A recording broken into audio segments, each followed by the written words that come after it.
This car is a Volkswagen Group product.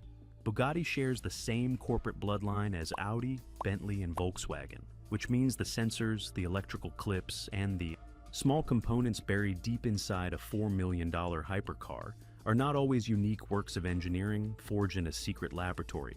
Sometimes they share part numbers with cars worth 30 times less. Matt found a starter motor tucked into the engine bay, the part responsible for waking up all 16 cylinders, and it was an identical match to the starter used in a diesel Volkswagen Passat. Same stamps, same codes, the exact same part you could order from a regular car part supplier for a few $100s. Bugatti was not just charging for engineering, they were charging for the box it came in. And this is where it gets strange. The more Matt pulled at the thread, the more the mythology unraveled. He cross-referenced part numbers, identifying which components were genuinely unique to the Chiron, and which were Volkswagen Group shelf items in a premium box. The picture that emerged was not of a car built from alien technology. It was a masterpiece assembled from a very large parts bin, marked up by a factor of 20 and protected by a blacklist. The tension finally broke publicly when Alex posted a video on social media giving Bugatti a 24-hour ultimatum. Unblacklist the car, or they would start 3D printing the parts themselves. This was not a bluff.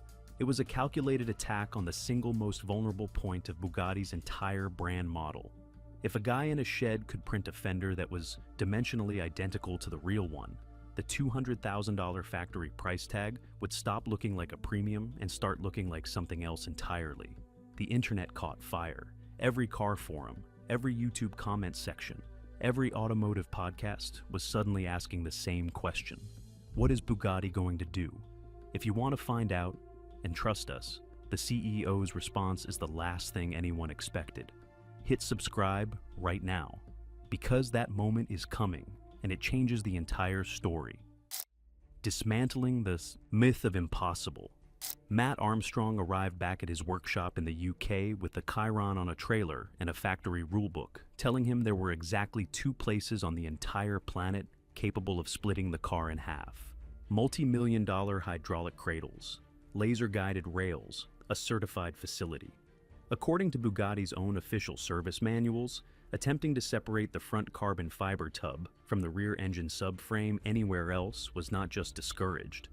It was described as a physical impossibility that would destroy the $4 million chassis. Matt read the manual. Then he walked to the corner of his workshop and came back with a plastic rolling trash can base. He and his father worked quietly. They positioned a standard 2-post lift under the car, used pieces of scrap timber to cradle the W16 engine and gearbox, and began unbolting the car section by section. The atmosphere in the workshop was tight,